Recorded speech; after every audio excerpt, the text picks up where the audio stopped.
불편한 진실이란 제목의 말씀으로 함께 은혜를 나누고자 합니다. 여러분, 진실의 반대가 뭐죠? 거짓.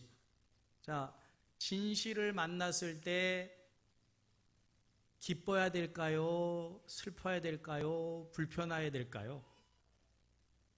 그러면 반대로 거짓을 만났을 때는요? 거짓이 편해서야 되겠습니까? 자, 진실이 불편하다. 뭔가 잘못된 겁니다. 거짓이 편하다. 이 또한 뭔가 문제가 있는 거겠지요. 불편한 진실. 진실 앞에 우리가 진실을 맞이했는데 내가 불편하다. 이것은 우리에게 분명히 뭔가 하나님께서 깨닫게 하시고 또 불편한 진실을 만날 때 진실이 불편해지지 않도록 나를 바꾸고 고치고 하게 하신 하나님의 뭔가 뜻이 있는 줄 믿으시길 바라면서 제목을 불편한 진실 이랬으니까 불편한 진실이 뭔가를 살펴보고 그 진실이 불편하다면 뭔가를 바꾸고 고칠 수 있는 기회를 삼으시기를 주님의 이름으로 축복합니다. 이 단어를 제일 쓴 분이 미국의 그 부대통령을 지내셨던 엘 고어라고 하시는 분입니다. 이 엘 고어라고 하는 미국의 부대통령을 지내셨던 분이 불편한 진실이란 책을 썼어요. 책 내용은 무슨 거창한 것은 아니지만 인류 문화가 발달하면서 그 문명 때문에 자연이 파괴되고 이렇게 심각한 문제가 발생됐다라고 하는 취지의 그런 책입니다. 그런데 그 시사하는 바가 크지요. 우리가 편리함을 추구하고 그리고 인간의 이기적인 것들을 앞세우다 보니까 자연이 파괴되고 있다, 망가지고 있다. 그래서 자연의 재앙들이 많아진다. 이것은 우리의 인류가 직면한 문제이기도 하지요. 그래서 이 제목으로 다큐멘터리 영화가 만들어졌어요. 그래서 많은 사람들에게 불편한 진실을 알렸지요. 2007년 이 다큐멘터리는 아카데미상 수상을 하면서 이 불편한 진실이라는 말이 많은 사람들에게 입에 오르기 내리기 시작을 했습니다. 우리나라 코미디 프로그램의 한 코너가 아예 불편한 진실이에요. 그래서 불편한 진실을 웃음의 소재로 삼아서 웃음을 전하는 그런 단어로 쓰기도 합니다만은 우리가 살아가다가 보면 내가 알지도 못하는 상황 속에서 이렇게 불편한 진실을 마주대하게 된다라고 하는 거죠. 자, 그러면 진실을 알게 됐을 때 마음이 불편하니까 그러면 고쳐야 되는데 고치기도 또한 여의치가 않고 고치고 산다는 것도 너무나도 힘든 거지요. 그러다 보니까 불편함에도 그 진실을 만났음에도 불편함을 감수하며 살아가는 그런 모습도 우리에게 너무나도 많다는 뜻입니다. 자, 그런데 신앙인들 가운데도 우리 신앙 속에도 이런 불편한 진실들이 있어요. 여러분, 신앙생활하면서 진실을 내가 마주대었을 때 불편해지는 일이 있을 때 그러려니 하면서 그냥 넘어가지 말고 또 아예 진실을 맞이했는데도 불편조차도 느끼지 못한다면 이건 심각한 문제거든요.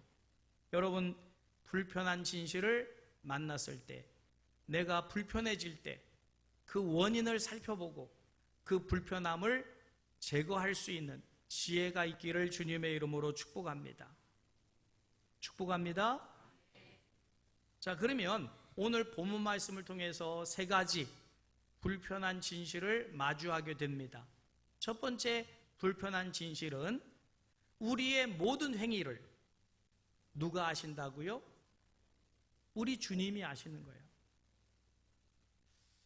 여러분, 이 주님이 우리의 모든 나의 속 마음까지, 심령 골수까지 다 알고 계시다는 사실을 인정하십니까? 우린 이 사실을 믿지요? 아멘? 이게 진실입니다. 그래서 지금 우리의 모든 것을 다 아시는 주님이 요한계시록 2장 3절에 보면 2장 3장에 7교회를 말씀하셔요. 그래서 에베소 교회부터 시작해서 오늘 두아디라 교회는 네 번째 교회고 3장으로 넘어가면 4대 교회 또 7개 교회를 쭉 말씀하시면서 너무나도 그 7교회는 이 지구상의 모든 교회를 대표하는 교회인데 그 교회의 모든 것들을 우리 주님은 다 알고 계시다는 거예요. 알고 계시기 때문에 칭찬할 것은 칭찬하고 책망할 것은 책망하시면서 고치라 이렇게 말씀하시는 것 아닐까요? 그래서 편지를 아예 써서 두아디아 교회에 편지를 했어요. 그 행위를 아신 하나님께서. 자, 18절 말씀 같이 한번 읽을까요? 두아디라 교회의 사자에게 편지하라. 그 눈이 불꽃 같고 그 발이 빛난 주석과 같은 하나님의 아들이 이르시되. 그러니까 두아디라 교회를 속속들이 아시는 주님께서 그 아는 내용을 지금 편지로 써서요 사도 요한에게 보내라 말씀하신 거예요. 이게 다 드러났어요. 칭찬받을 일도 드러나고 책망받을 일도 드러났습니다. 오늘 18절 말씀에 그 눈이 불꽃 같고 그랬으니까 사람들의 눈으로 볼 수 없는, 우리는 겉모습이나 아니면 드러난 현상만 보지만 이 불꽃 같은 눈을 갖고 계시는 주님은 우리의 심령 골수, 우리가 감추어 놓은 것까지도 다 아시는 분인 줄 믿으시길 바랍니다. 이게 진실이에요. 자, 그러면 우리는 이 진실을 마주할 때 여러분 어떻습니까? 행복하십니까? 기쁘십니까? 아니면 불편하십니까? 하나님이 내 행위를 알고 계심에 여러분 알아주니 행복합니까? 알아주니 불편합니까? 솔직히 말해보세요. 하나님이 내 심령 골수, 내 생각과 모든 감춰놓은 죄까지 다 알고 계심에 행복하세요? 아니면 불편하세요? 저는 굉장히 불편해요. 하나님이 나를 아신다는 것이 내가 예수님 때문에 고난당하고 환난당하고 핍박당하는 것은 알아주기를 원하는데 나만 알고 있는 내밀한 것까지 아신다는 것 때문에 제가 불편해요. 저만 죄인이라서 그런가 봐요. 여러분은 다 행복하지요? 다 알고 계시는 것이 너무 좋지요? 알아주시니 얼마나 좋습니까? 근데 저는 불편해요. 그래서 하나님이 나를 아신다는 것 때문에 행복하기보다는 불편해요. 고칠 게 많기 때문에, 바꿀 게 많기 때문에. 여러분, 만약에 하나님이 나의 모든 것을 다 아신다는 것 때문에 행복하시다면 그분은 생각과 말과 행위가 온전한 분입니다. 그렇기 때문에 행복할 거예요. 하나님이 다 알아주신다는 것이. 그러나 우리는 생각도 말도 행위도 온전치가 못해요. 그래서 실수도 하고 죄도 짓고 감추고 있는 것들이 있어요. 그런데 하나님은 그것까지 아신다고 하니 불편할 수밖에요. 괴로울 수밖에 없지 않습니까? 여러분, 그러면 이렇게 다 아신다고 하는 진실 앞에서 불편함을 느끼면서 그대로 살아가야 되겠습니까? 불편함을 없이 하도록 노력을 해야 될까요? 그냥 살아가면 됩니까? 나를 다 감찰하신 하나님이 그냥 아신다 하는 것으로 그냥 넘어가 버리면 될까요? 자, 23절 같이 읽어볼까요? 22절부터 읽을까요? 22절 23절 시작. 볼지어다 내가 그를 침상에 던질 터이요 또 그와 더불어 간음하는 자들도 만일 그의 행위를 회개하지 아니하면 큰 환난의 가운데 던지고 또 내가 사망으로 그의 자녀를 죽이리니 모든 교회가 나는 사람의 뜻과 마음을 살피는 줄 알지라 내가 너희 각 사람의 행위대로 갚아 주리라. 그러면 우리의 생각, 말과 행위대로 하나님은 갚으시는 분이면 우리가 죄를 짓고 악한 일을 했을 때 어떻게 된다는 거예요? 심판받는다는 거예요. 심지어 우리의 잘못된 죄와 행위로 어떻게 된다고요? 죽임을 당할 수도 있다는 거예요. 그러면 불편하다는 것을 알 때 그냥 불편한 것을 그냥 감내하며 살면 되나요? 아니지요. 그 행위대로 심판이 있기 때문에 불편함을 그냥 놔두며 살 수는 없는 거지요. 어떻게 해서라도 진실을 만날 때 불편하지 않도록 우리의 생각과 말과 행위를 바꾸어 갈 수 있는 그 사람이 지혜로운 사람인 줄 믿으시길 바랍니다. 그러라고 다 아신 하나님이 아는 사실을 적어서 편지로 보내준 거예요. 아멘? 오늘 이 편지는 내가 받을 편지입니다. 성구가 내가 너를 안다. 너의 감추어 놓은 모든 것도 내가 다 안다. 그럼 어떻게 하라는 뜻입니까? 그냥 불편하더라도 죄를 그대로 간지간지로 살아가라는 말씀입니까? 고쳐서라도 복을 받으라는 말씀입니까? 여러분, 불편한 진실을 그러려니 그냥 살아가지 마시고 바꿔야 될 것, 고쳐야 될 것 반드시 고치고 하나님께로부터 칭찬과 상급을 받으시기를 주님의 이름으로 축복합니다. 이게 불편한 진실이에요. 첫 번째, 마주하는. 자, 두 번째 진실이 뭘까요? 불편한 진실이 우리의 믿음이 계속 성장해야 된다는 거예요. 자, 우리는 예수를 믿고 그냥 예수 믿은 대로 그냥 천국에 뿅 가면 좋겠는데 하나님은 계속해서 우리의 믿음이 성장되기를 원하고 계신다는 거지요. 지금 저희 집에 손녀가 와 있습니다. 돌을 맞이하게 되는데 많이 컸어요. 그래서 안 본 사이에 엄마, 아빠 이런 말도 하고요. 뭐든지 붙잡으면 이제는 일어섭니다. 흔들흔들 대면서 일어서요. 억지로라도. 근데 그 모습이 얼마나 사랑스럽고 신기하고 예쁜지 몰라요. 지금 그 나이래요. 12개월쯤 되면 이제 엄마 아빠 말도 하고. 근데 엄마를 보고 엄마 이러는 것도 아니에요. 지가 그냥 엄마 하는 거예요. 그런데 우리는 그게 그렇게 신기한 거죠. 근데 저희 또래 목사님 중에 한 분이 저희 손녀가 있는데 15개월이 됐는데도 그러니까 말도 엄마 아빠도 말도 못하고 잘 일어서지도 못하고 15개월이 넘어서 남들은 이미 다 하고 있는데 얼마나 속상하겠어요. 애를 많이 태웠지요. 근데 15개월이 넘기고 나다 보니까 엄마 아빠 말도 하고 일어서기도 하고 하는데 얼마나 그것이 그 모습이 신기하고 기특한지 그때의 감격과 기쁨을 잊을 수가 없다는 얘기를 해요. 참 죄송합니다. 손자 손녀가 없으신 분들에게는 이런 예를 드린다는 게 참 죄송스러운데 여러분, 영적으로 하나님도 마찬가지입니다. 우리가 예수를 믿으면서 우리가 성장해 나가야 돼요. 그래서 기도를 못하던 사람이 어느 날 주님, 주여 부르짖으면서 기도하게 될 때 하나님이 그 모습 보면서 얼마나 기뻐하실까요?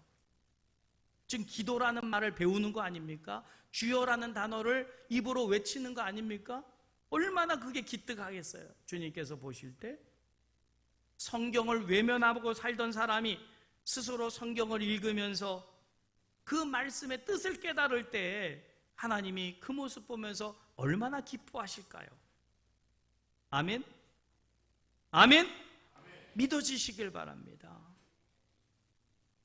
여러분, 주님은 우리의 믿음과 신앙이 자꾸 성장되기를 원해요. 그 연륜에 맞도록 말도 하고 행동도 하고 전도도 하고 하기를 원하시는 주님이신 줄 믿으시길 바랍니다. 신앙의 연륜에 맞도록 우리가 이렇게 주님을 찾기도 하고 찬양도 하고 봉사도 하고 전도도 하게 되면 하나님이 그 모습을 너무나도 기쁘게 보시고 사랑스러운 눈으로 우리를 칭찬해 주시는 줄 믿으시길 주님의 이름으로 축복합니다. 그런데 당연히 그렇게 해야 되는데 그렇게 하지 못하니 그 다음엔 어떻게 되는 겁니까? 책망이 임하는 거지요. 자, 2장 4절로 가면 에베소 교회에 대하여서 말씀하시는 거예요. 에베소 교회에 대하여 예수님께서 지금 뭐라고 말씀하십니까? 같이 읽을까요? 그러나 너를 책망할 것이 있나니 너의 처음 사랑을 버렸느니라. 이 말은 에베소 교회가 처음에는 사랑을 많이 행했어요. 성도들 간의 사랑도 많이 행하고 사랑도 많이 나누고, 그래서 처음에는 굉장히 하나님께서 기뻐하셨는데 처음 사랑을 버렸다는 거예요. 그러면 신앙이 성장된 겁니까? 퇴보된 겁니까? 멈춘 것도 아니고 퇴보해버렸다는 거예요. 그러니까 책망을 하신 거지요. 여러분, 절대로 믿음과 신앙이 멈춘다든지 퇴보하지 말고 성장하시기를 주님의 이름으로 축복합니다. 그래야만 기쁨이 되는 거예요. 아멘? 저희 루아가 지금 막 일어서다가, 요즘 자주 일어서는데 엄마 아빠 말도 하던 아이가 갑자기 말도 안 하고 주저앉아서 일어날 생각도 하지 않는다면 얼마나 근심 걱정거리가 되고 그게 마음에 얼마나 부담이 되겠어요. 그 아이를 바라볼 때. 우리의 믿음은 또 마찬가지입니다. 계속해서 신앙의 진보를 이루어야만 될 줄 믿으시기를 주님의 이름으로 축복합니다. 사실 에베소 교회는 대단한 교회였어요. 그래서 2절 3절에서는 굉장한 칭찬을 하셨거든요. 굉장한 칭찬을 받았던 교회였습니다. 2장 2절 3절 같이 한번 읽을까요? 내가 내 행위와 수고와 내 인내를 알고 또 악한 자들을 용납하지 아니한 것과 자칭 사도라 하되 아닌 자들을 시험하여 그의 거짓된 것을 네가 드러낸 것과 또 네가 참고 내 이름을 위하여 견디고 게으르지 아니한 것을 아노라. 이것은 칭찬입니까? 책망입니까? 칭찬이죠. 칭찬도 엄청난 칭찬이에요. 시시콜콜이 하나하나 다 아신 하나님께서 칭찬을 하시는 거예요. 네 행위와 수고와 인내와 악한 자를 용납하지 아니한 것과 그리고 거짓된 것을 시험하여 참을 찾아내는 그 모든 그 행위에 대해서 내가 너를 칭찬하는 거 아닙니까? 자, 그런데 왜 이렇게 그런 칭찬받던 교회가 책망을 받게 됐을까요? 그 이유는 처음 사랑을 버렸다는 거예요. 그러면 처음 그 귀한 사랑을 왜 버렸을까? 궁금하지 않습니까? 궁금하시다고 해주셔야지 제가 설교할 맛이 나는데 궁금하지 않으세요? 왜 그렇게 칭찬받던 교회가 책망받을 수밖에 없는 이유가 있을 거 아닙니까? 그 이유는 알아야 됩니다. 궁금하시면 500원 준비했다 이따 주세요. 자, 잘 보세요. 처음에는 사랑의 수고와 행위가 많았던 교회인데 이제 그 사랑의 수고와 행위를 하지 않게 되었다 그 말이지요. 그럼 왜 하던 교회가 안 하게 됐을까? 그 이유를 찾아보니까 자, 사랑과 수고를 많이 하는 것까지는 좋아요. 그런데 그 인간적인 사랑과 수고는 많이 하면서 거기에 시간과 많은 것을 투자하면서 하나님과의 관계가 자꾸 적어지는 거예요. 여러분, 신앙은 균형이 맞아야 됩니다. 하나님 사랑과 이웃 사랑이 맞아야 돼요. 이웃 사랑하느라고 하나님 사랑을 버린다든지 하나님 사랑하느라고 이웃 사랑을 버리면 그거는 잘못된 겁니다. 아멘? 우리가 하나님을 사랑하기 때문에 이웃도 사랑하는 거지요. 근데 이웃 사랑이 코이노니아를 너무 집중하다 보니까 하나님을 만나고 하나님과 사귐의 시간이 적어지면서 사랑의 본질을 잃어버린 거예요. 예를 들자면 아기를 목욕을 시킵니다. 그러면 아기가 깨끗해졌겠지요.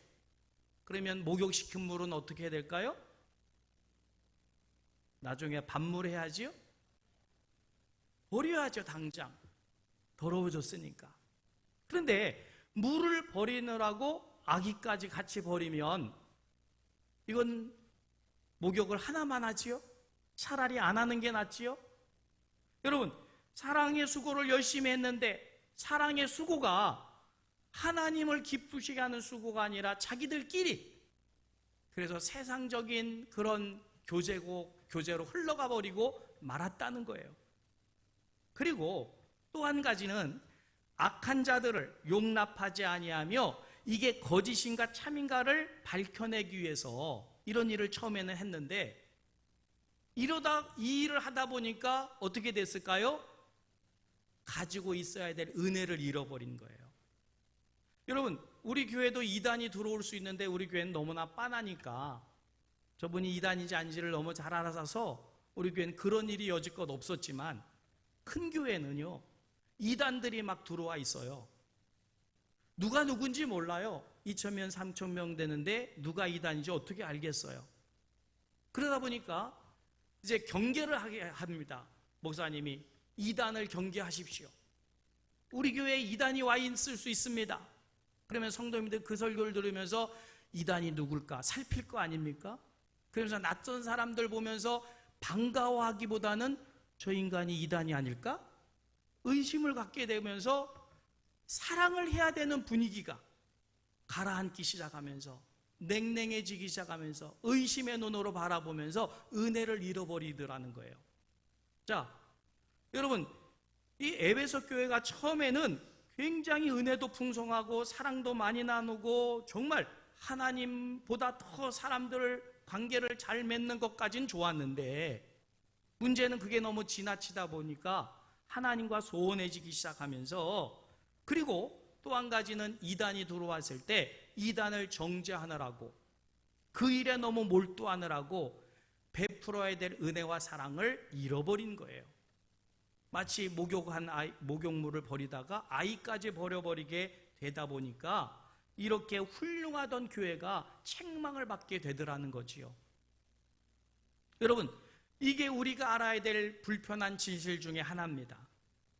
우리가 누구 때문에 이 자리에 모였습니까? 하나님 때문에 모여서 하나님을 기쁘시게 해야 되는데, 우리끼리 너무 교제가 친밀하다 보니까 하나님을 기쁘시게 하는 데는 초점이 없고 자기들끼리 만나서 먹고 마시고 즐기는 데는 열심히 했는데, 같이 모여 기도하고 같이 모여 예배하고 또 같이 모여서 뜻을 모아서 전도하고 하는 데는 관심이 없어요. 무슨 밥 먹으러 갈까? 어디 가면 맛있는 차 있다고 하는데 우리 갑시다. 이거는 뭐가 잘못되고 있는 거지요. 여러분, 우리의 모임의 핵심은 우리 주님을 기쁘시게 하는 겁니다. 믿으시길 바랍니다. 그 본질을 잃어버리게 되면 우리는 불편한 진실 앞에 설 수밖에 없게 되는 거지요.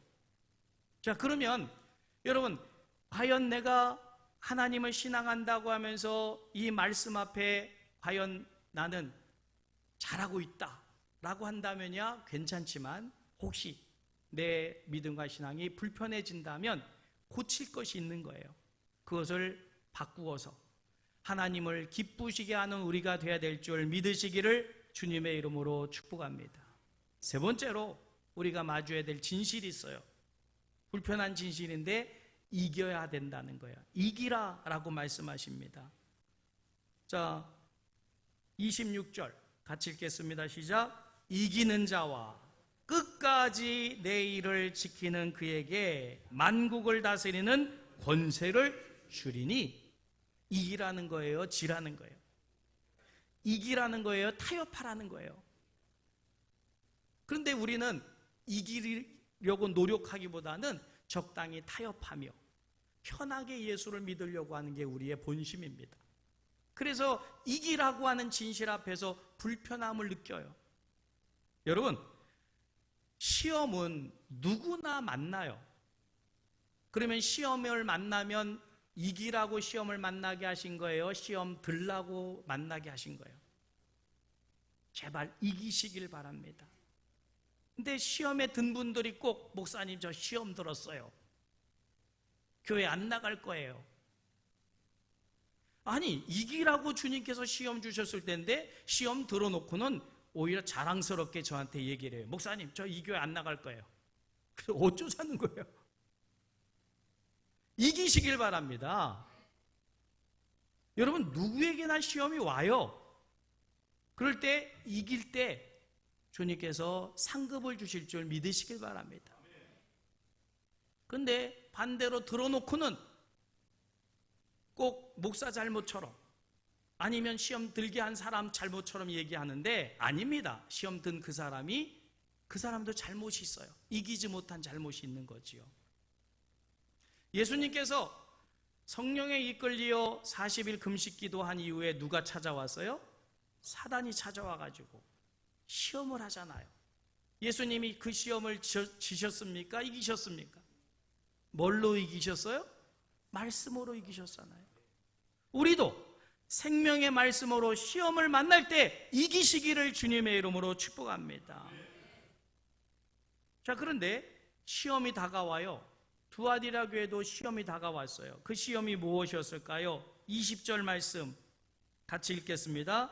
시작. 그러나 내게 책망할 일이 있노라. 자칭 선지자라는 여자 이세벨을 네가 용납함이니 그가 네 종들을 가르쳐 꿰어 행음하게 하고 우상의 제물을 먹게 하는도다. 그랬어요. 그럼 이세벨이 누구냐? 더 이상 자세히 나와 있지는 않지만은 어디서 들어본 이름이지요? 어디서 들어봤습니까? 구약에서 들어봤잖아요. 아합의 부인, 왕비였잖아요. 근데 굉장히 잔인하고 그 시돈 지방의 시돈의 왕의 딸이었는데 정략 결혼을 했지요. 그래서 이스라엘 왕이 지금 그 이세벨을 아내로 맞이한 거 아닙니까? 그래서 이스라엘의 7대 왕 아합의 왕비가 됐어요. 근데 이 이세벨이 시집 오면서 몸만 온 게 아니에요. 뭘 가지고 왔어요? 우상을 가지고 왔어요. 그 우상이 뭡니까? 바알이라는 우상을 가져와서 이스라엘 나라에 퍼뜨렸어요. 그래서 유일한 하나님만 섬겨야 될 이스라엘 백성들의 유일신앙을 심각하게 훼손시켰다는 거지요. 그게 이세벨입니다. 그런데 오늘 본문에 나타나는 이세벨도 거의 유사한 짓을 해요. 뭘 했다는 거예요? 그 이세벨이 너희를 꿰어 행음하게 하고 뭘 먹게 했다고요? 우상의 제물을 먹게 했다. 이것을 너희가 차단하지 아니하고 용납했던 것에 대해서 책망하고 계시는 거지요. 자, 그러면 이세벨이 어떻게 이스라엘 백성들을 꿰었을까요? 굉장히 머리가 좋아서 미혹한 게 아닙니다. 그 당시 상황을 잘 이용해 가지고 이스라엘 백성들에게 타협하는 신앙을 가르쳤어요. 무슨 말이냐면 이 두아디라 지방은 상업이 굉장히 발달된 도시입니다. 상업. 그러면 같은 업종을 하는 사람들끼리 조합이 형성이 돼요. 예를 들어서 미장원 하는 분들끼리 같이 조합이 형성이 안 되나요? 되지요? 쉬는 날 자치 정하고, 그래서 어떤 가격 같은 것도 우리가 너무 어떤 것을 싸게 받으면 안 된다, 이런 게 조합이 형성이 되죠. 자, 그래서 이 두아디라 지방은 각 그런 그 사업마다 조합들이 생기면서 이 조합마다 나름대로 수호신들을 가지고 있는 거예요.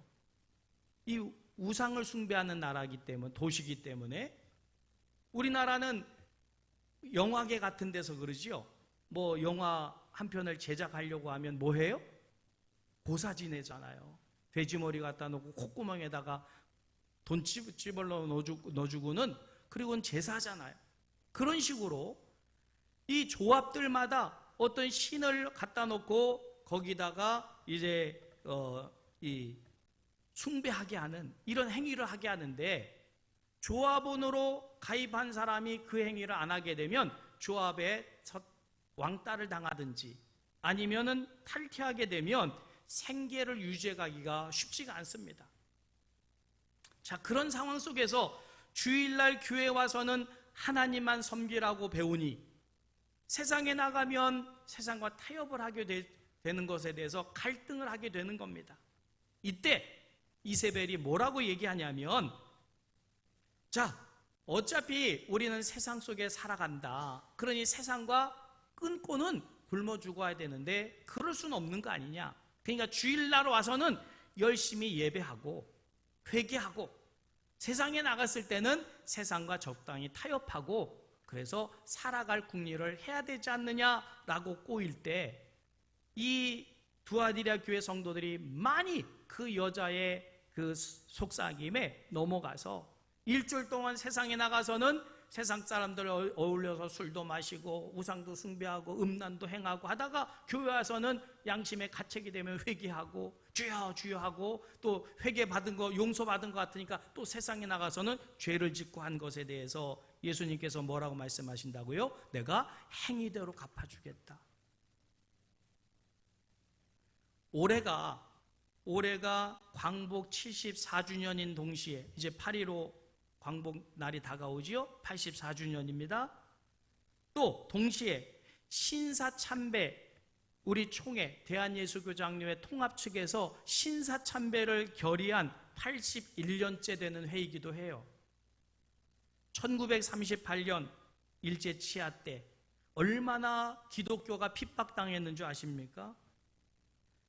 그래서 신사참배하지 아니하면 교회가 폐쇄되고 목회자들이 감옥에 투옥되는 상황 속에서 총회가 어떤 결정을 내렸냐면, 제27회 조선예수교 장로회 총회에서 신사참배는 종교의식이 아니고 그 국가의 의식이다.